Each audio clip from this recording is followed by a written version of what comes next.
सपने वो नहीं जो आप नींद में देखते हैं, सपने वो हैं जो आपको नींद ही ना आने दे। बारिश के दौरान पक्षी छत की तलाश करते हैं, लेकिन बाज बादलों के ऊपर उड़ के बारिश को ही टाल देता है। समस्या समान है, लेकिन आपका नजरिया उसमें अंतर पैदा करता है। ये कुछ लाइंस लिखी थी भारत रत्न डॉक्टर APJ अब्दुल कलाम ने। आज की इस वीडियो में मैं आपको कलाम सर की कुछ ऐसे किस्से सुनाने वाला हूँ, जिससे सुन के दोस्त तेरे सोचने का नजरिया बदल जाएगा और तुम अपने अंदर एक नई एनर्जी फील करोगे। दोस्त, तुम्हें पता है कलाम सर ने शादी क्यों नहीं की? उसका सिर्फ एक रीजन था, और वो रीजन था वो सबसे ज्यादा अपने काम से प्यार करते थे।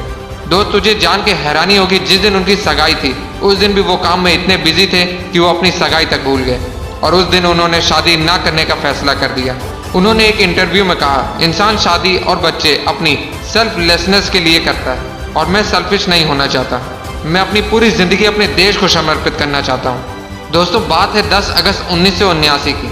19 साल की मेहनत, 23 मीटर लंबा SLV-3 रॉकेट 17 टन की वजन लेके 7:58 पे आसमान में उड़ गया। ये रॉकेट 4 स्टेज में था, और ये रॉकेट सिर्फ रॉकेट नहीं था, ये सपना था उन तमाम लोगों का जो इस प्रोजेक्ट में शामिल थे, और इस प्रोजेक्ट के डायरेक्टर थे कलाम सर। वो रॉकेट पहली स्टेज तो पार कर गया, लेकिन दूसरी स्टेज में जाने के बाद रॉकेट ने काम करना बंद कर दिया, और 317 सेकंड के बाद कलाम सर और उनके लोगों का सपना कचरा बन के श्रीहरिकोटा से 560 किलोमीटर दूर समंदर में जा गिरा। दोस्त, क्या हालत हुई होगी उस वक्त कलाम सर और उन बाकी सारे साथियों की, जब उन्होंने 19 साल की मेहनत, उनका सपना कुछ ही सेकंड में समुद्र में कचरा बन के बिखर गया। कलाम सर कहते थे कि उस वक्त अंदर से मैं इतना टूट गया था कि मैं बिस्तर में जाके घुस गया, मेरी आंखों से आंसू बहने लगे। लेकिन दोस्तों, कलाम सर हार मानने वालों में से नहीं थे। वो कहते थे, पहाड़ की चोटी से उतरने से पहाड़ चढ़ने का तजुर्बा नहीं मिलता, जिंदगी पहाड़ के चढ़ानों में मिलती है, चोटी पे नहीं। कलाम सर भी इसी तरह एक एक कदम आगे बढ़ते रहे। और दोस्तों, एक साल के बाद 18 जुलाई 1980 सुबह 8:03 पे हिंदुस्तान का पहला सैटेलाइट रोहिणी अंतरिक्ष की ओर निकल पड़ा, और अगले 2 मिनट के अंदर रोहिणी सैटेलाइट अंतरिक्ष में था। कलाम सर ने बताया कि उन्होंने उस दिन जिंदगी के सबसे अहम पल जिए, क्योंकि उस दिन उनकी 20 साल की मेहनत अंतरिक्ष में थी। दोस्त, उस दिन हमारा देश उन चंद मुल्कों में शामिल हो गया जिसके पास सैटेलाइट लॉन्च करने की ताकत थी। ये सब कुछ हो पाया एक इंसान की मेहनत, उनके नेवर गिव अप एटीट्यूड की बदौलत। दोस्त, जब कलाम सर को राष्ट्रपति चुना गया तो उनका स्वागत जोरों शोरों से किया गया। राष्ट्रपति भवन को बहुत ही खूबसूरत तरीके से सजाया गया, लेकिन ये बहुत कम लोग जानते हैं कि जब कलाम सर वहां पहुंचे तो वो बस 2 सूटकेस लेके वहां पहुंचे। एक सूटकेस में कपड़े और दूसरे सूटकेस में किताबें।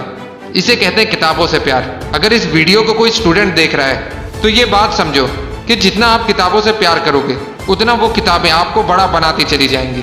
ये किताबें ही थी जिन्होंने कलाम सर को इतना बड़ा बना दिया। दोस्त, मैंने कुछ लाइन पढ़ी थी जो कलाम सर के लिए लिखी गई है। था बंदा इस्लाम का पर वो कभी नहीं ऐठा करता था, जब भी चाहा संतों के चरणों में बैठा करता था। दोस्तों, कलाम सर ने कुछ बातें ऐसी कही थी जिसे अपने जीवन में हमेशा हमेशा के लिए उतार लेनी चाहिए। उन्होंने कहा था, कोई भी शख्स कितना भी छोटा हो, उसे हौसला नहीं छोड़ना चाहिए। मुश्किलें जिंदगी का हिस्सा है और तकलीफ कामयाबी की सच्चाई। खुदा ने यह वादा तो नहीं किया आसमान हमेशा नीला रहेगा, जिंदगी भर फूलों से भरी राह मिलेगी। खुदा ने वादा तो नहीं किया सूरज होगा तो बादल नहीं होंगे, खुशी होगी तो गम नहीं होगा, सुकून होगा तो दर्द नहीं होगा। ये जिंदगी की सच्चाई है। अगर हम एक सांस लेंगे तो एक सांस छोड़नी पड़ेगी। अगर कुछ हासिल करना है तो कुछ खोना भी पड़ेगा दोस्त। इसलिए अगर सूरज की तरह चमकना चाहते हो तो सूरज की तरह जलना सीखो।